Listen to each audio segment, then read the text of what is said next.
27. നമസ്കാരം, മലയാളി വാർത്തയിലേക്ക് സ്വാഗതം. വരാനിരിക്കുന്ന നിയമസഭാ തെരഞ്ഞെടുപ്പിൽ ഏത് വിധേനയും ഇടതുമുന്നണിയെ താഴെയിറക്കി ഭരണം പിടിക്കാൻ ഒരുങ്ങുകയാണ് കോൺഗ്രസ് നേതൃത്വം നൽകുന്ന UDF.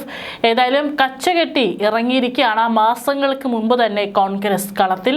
അതിൻ്റെ ഭാഗമായി പുതുയുഗ യാത്ര സംഘടിപ്പിച്ചിരിക്കുകയാണ് പ്രതിപക്ഷ നേതാവ് VD സതീശനും മറ്റ് UDF നേതാക്കളും. ഓരോ പുതുയുഗ യാത്രയിലും കൃത്യമായിട്ട് കുറിക്കൊള്ളുന്ന മറുപടി തന്നെയാണ് പ്രസംഗത്തിൽ VD സതീശൻ പറയുന്നത്. അതിനിടയിൽ നിർണായകമായ ഒരു സർവേയുടെ വിവരങ്ങളാണ് ഇപ്പോൾ പുറത്തു വന്നിരിക്കുന്നത്. അതായത് വരാനിരിക്കുന്ന നിയമസഭാ തെരഞ്ഞെടുപ്പിൽ കേരളത്തിന്റെ മുഖ്യമന്ത്രി സ്ഥാനത്തേക്ക് പ്രതിപക്ഷ നേതാവ് VD സതീശൻ തന്നെയാകണം കോൺഗ്രസിന്റെ മുഖമെന്നാണ് സർവേ റിപ്പോർട്ട് ഇപ്പോൾ പുറത്തു വന്നിരിക്കുന്നത്. തെരഞ്ഞെടുപ്പ് തന്ത്രജ്ഞൻ സുനിൽ കനകോലു നടത്തിയ മൂന്നാമത്തെ സർവേയിലാണ് സതീശന് വലിയ ജനപിന്തുണയുള്ളതായി വ്യക്തമാക്കുന്നത്.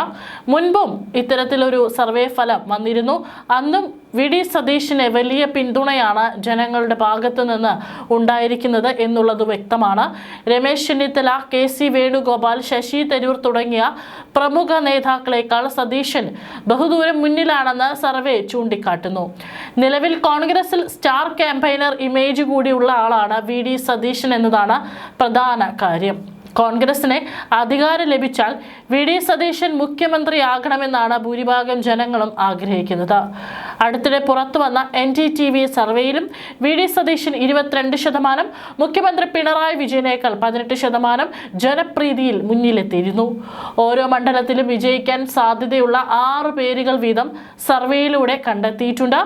മണ്ഡലത്തിന് പുറത്തുള്ള നേതാക്കളെയും ജനങ്ങൾ നിർദ്ദേശിച്ചിട്ടുണ്ട്. സർക്കാരിനെ പല്ലും നെഖവും ഉപയോഗിച്ച് നിരന്തരം ആക്രമിക്കുന്ന ശൈലിയിലൂടെയാണ് കഴിഞ്ഞ കുറച്ചു കാലമായി പ്രതിപക്ഷത്തിന്റെ ഒന്നാകെ മുഖമായി VD സതീശൻ ഉയർന്നു വന്നിരുന്നത്.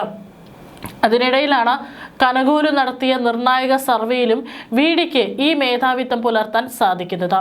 രമേശ് ചെന്നിത്തല, KC വേണുഗോപാൽ, ശശി തരൂർ തുടങ്ങിയവരെക്കാൾ ജനസമ്മതി VD സതീശനാണെന്നും സർവേ പറയുന്നു. സ്ഥാനാർത്ഥി നിർണയം, ഇഷ്ടപ്പെട്ട മുഖ്യമന്ത്രി, സർക്കാരിന്റെ പോരായ്മകൾ തുടങ്ങി 12 പ്രധാന ചോദ്യങ്ങളാണ് സർവേയിൽ ഉൾപ്പെടുത്തിയിരുന്നത്. മുതിർന്ന നേതാക്കളായ പിണറായി വിജയൻ, KK ശൈലജ, രാജീവ് ചന്ദ്രശേഖർ എന്നിവരുടെ പേരുകളും സർവേയിൽ ഉൾപ്പെട്ടിരുന്നു. എന്നാൽ കോൺഗ്രസിനുള്ളിലെ മത്സരത്തിൽ സതീശന്റെ പടയോട്ടമാണ് പ്രകടമാകുന്നത്. വയനാട് സുൽത്താൻ ബത്തേരിയിൽ നടന്ന ലക്ഷ്യ 2026 നേതൃ ക്യാമ്പിൽ സുനിൽ കനകോലു സ്ഥാനാർത്ഥികളുടെ മാനദണ്ഡ റിപ്പോർട്ടുകൾ അവതരിപ്പിച്ചിരുന്നു. വിന്നബിലിറ്റി, അതായത് വിജയ സാധ്യത മാത്രമായിരിക്കും സ്ഥാനാർത്ഥി നിർണയത്തിന്റെ മാനദണ്ഡമെന്ന് ഹൈക്കമാൻഡും വ്യക്തമാക്കിയിട്ടുണ്ട്. 4 ജില്ലകളിൽ കോൺഗ്രസിന്റെ നില തൃപ്തികരമല്ലെന്നാണ് സർവേ റിപ്പോർട്ട്. തിരുവനന്തപുരം, ആലപ്പുഴ, തൃശൂർ, പാലക്കാട് ജില്ലകളിൽ കാര്യമായ നേട്ടമുണ്ടാക്കില്ലെന്നാണ് കനകോലുവിന്റെ സർവേ റിപ്പോർട്ടിൽ പറയുന്നത്. UDF തിളക്കമാർന്ന പ്രകടനം നടത്തിയ തദ്ദേശ തെരഞ്ഞെടുപ്പ് ഫലങ്ങളുടെ അടിസ്ഥാനത്തിൽ നടത്തിയ സർവേയിലെ കാര്യങ്ങൾ കോൺഗ്രസ് നേതൃത്വം അപ്പാടെ വിഴുങ്ങിയിട്ടില്ലെങ്കിലും 4 ജില്ലകളുടെ കാര്യത്തിൽ അവർക്കും സംശയമില്ല. ആലപ്പുഴയിലും തൃശൂരിലും സംഘടനാപരമായി വലിയ ദൗർബല്യമുണ്ടെന്നാണ് കനകോലു റിപ്പോർട്ടിൽ പറയുന്നത്. 9 മണ്ഡലങ്ങളുടെ ആലപ്പുഴ ജില്ലയിൽ 2021 തെരഞ്ഞെടുപ്പിൽ കോൺഗ്രസ് ജയിച്ചത് ചെന്നിത്തലയുടെ ഹരിപ്പാട് മാത്രമാണ്. 13 മണ്ഡലങ്ങളുള്ള തൃശൂരിൽ സനീഷ് കുമാർ ജോസഫ് ജയിച്ച ചാലക്കുടി മാത്രമാണ് കോൺഗ്രസിനുള്ളത്.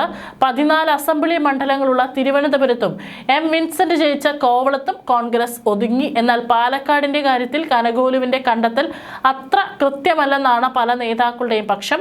12 മണ്ഡലങ്ങളുള്ള പാലക്കാട് മണ്ണാർക്കാട് ലീഗും പാലക്കാട് കോൺഗ്രസുമാണ് ജയിച്ചത്.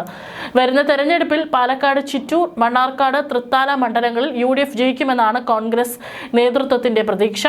എന്നാൽ ക്രൈസ്തവ സമൂഹത്തിന്റെ വോട്ടുകൾ പ്രതീക്ഷിക്കും പോലെ കോൺഗ്രസിലേക്ക് എത്തില്ലെന്നാണ് കനകോലു റിപ്പോർട്ടിലെ കണ്ടെത്തൽ. LDFനും UDFനും 40% മേൽ വോട്ട് ലഭിച്ചേക്കും.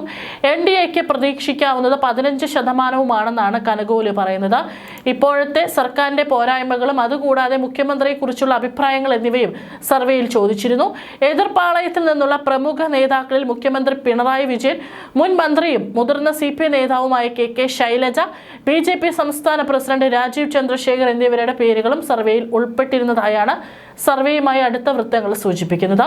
ഓരോ നിയമസഭാ സീറ്റിലേക്കും മണ്ഡലത്തിന് പുറത്തുള്ള നേതാക്കൾ ഉൾപ്പെടെ 6 സാധ്യതയുള്ള സ്ഥാനാർത്ഥികളെയാണ് കനകോലുവിന്റെ സർവേയോട് പ്രതികരിച്ചവരിലും ഭൂരിഭാഗവും നിർദ്ദേശിച്ചിട്ടുള്ളതെന്നാണ് വിവരം. 3ാം ഘട്ട സർവേ ആയതിനാൽ മറ്റ് അവസരങ്ങളിൽ ചോദിച്ച ചോദ്യങ്ങളെല്ലാം പാടെ ഒഴിവാക്കിയിരുന്നു.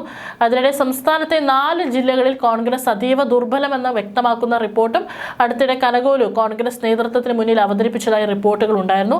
തിരുവനന്തപുരം, പാലക്കാട്, ആലപ്പുഴ, തൃശൂർ ജില്ലകളിൽ കോൺഗ്രസ് ദുർബലമെന്നായിരുന്നു കണ്ടെത്തൽ. തദ്ദേശ തെരഞ്ഞെടുപ്പ് ഫലത്തെ അടിസ്ഥാനമാക്കിയാണ് ഇത് തയ്യാറാക്കിയത്. പതിവ് പോലെ വയനാട്, മലപ്പുറം, എറണാകുളം, ഇടുക്കി ജില്ലകളിൽ കോൺഗ്രസ് വലിയ മുന്നേറ്റമുണ്ടാക്കുമെന്നാണ് റിപ്പോർട്ടിൽ പറയുന്നത്. മേൽപ്പറഞ്ഞ ദുർബലമായ ജില്ലകളിൽ പ്രവർത്തനം കൂടുതൽ മെച്ചപ്പെടുത്തണമെന്നും കനകോലുവിന്റെ റിപ്പോർട്ടിൽ പറയുന്നു. NDAയുടെ വോട്ട് വിഹിതം ഉയരുന്നതും റിപ്പോർട്ടിൽ പരാമർശിച്ചിട്ടുണ്ട്.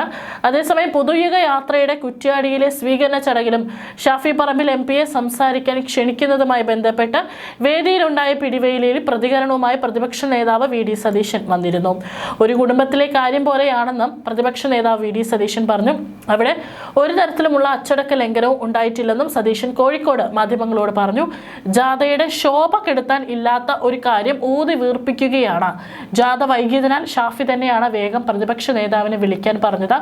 ഒരു പ്രധാന മാധ്യമ വാർത്ത കൊടുത്തത് സ്റ്റേജിൽ ഒന്നും തള്ളും കാരണം മുല്ലപ്പള്ളി രാമചന്ദ്രൻ വീണെന്ന് പറഞ്ഞെന്നാണ്. അങ്ങനെ ഒന്നും ഉണ്ടായെന്ന് തെളിയിക്കാൻ ഞാൻ വെല്ലുവിളിക്കുകയാണ്. അങ്ങനെ വാർത്ത കൊടുക്കുന്നതോടെ തകരുക നിങ്ങളുടെ വിശ്വാസ്യതയാണ്.